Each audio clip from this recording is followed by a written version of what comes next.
Hello mga kalapatids, good morning, kagigising ko nga lang at ito ipuin ko nga yung ibon na na-acquire ko kahapon sa isang lokal dito sa Doha, Qatar, isang pansier at naibigay niya sa atin yung kanyang ibon sa mababang halaga lang at nakayanan naman natin kaya kinuha na natin. Gagawin natin foundation to, isang Speedbird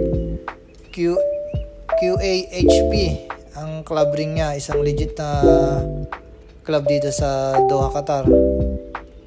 At ito nga yung kanyang pakpak, ayan, pinapakita ko nga sa inyo, ayan.